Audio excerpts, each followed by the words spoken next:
Well, here's our project today. If you have a GM car that has this type of transmission mount, as you know, they tend to break.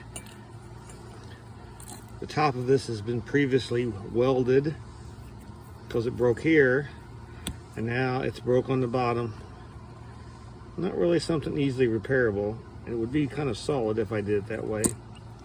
So I'm going to take down this, cut down this bracket here. Came off of an old lawnmower, riding lawnmower. I'm going to make a girdle to fit around the mount on the car, something like this. This washer here, like this. It's a body mount and a washer from a body mount.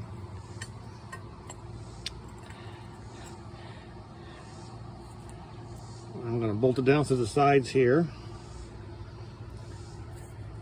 and give a little tension on this body mount at a way to have a little bit of flex. It won't be a solid mount because you don't want a solid mount. I changed this mount, I think this will be the 4th time. There may be an underlying cause for that, I don't know, but we're going to get this taken care of and maybe we can figure out what the other problem is.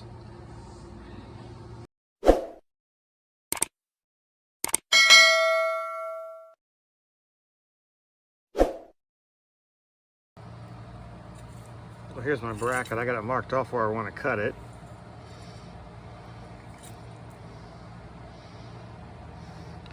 I'm going to use an angle grinder with a cutoff wheel. I'm going to make this thing down to size.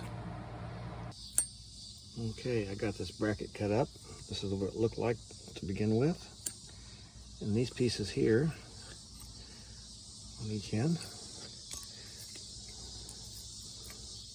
it's going to be welded together like this. Or if you don't have a welder, you could drill and bolt it together.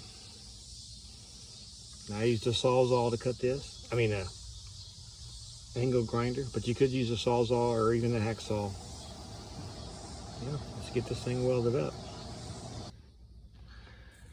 Well, I took an angle grinder with a flap wheel sanding disc, and I got the rust off of it and paint for a good weld. But I clamped together these vice grips, so let's give it a try. Here's a look at the completed bracket after I finished welding it and painting it.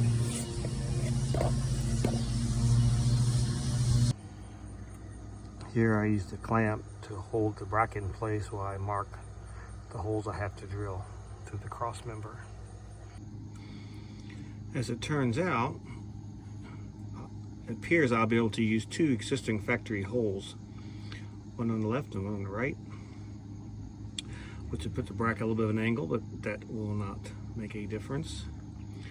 All I got to do is drill the bottom through the bottom part of the cross member and bolt it on. After enlarging both top holes and drilling all the way down through, I'm ready for the second bolt on the right. With my body mount in place, I'm ready to set the bracket over the top and bolt it on.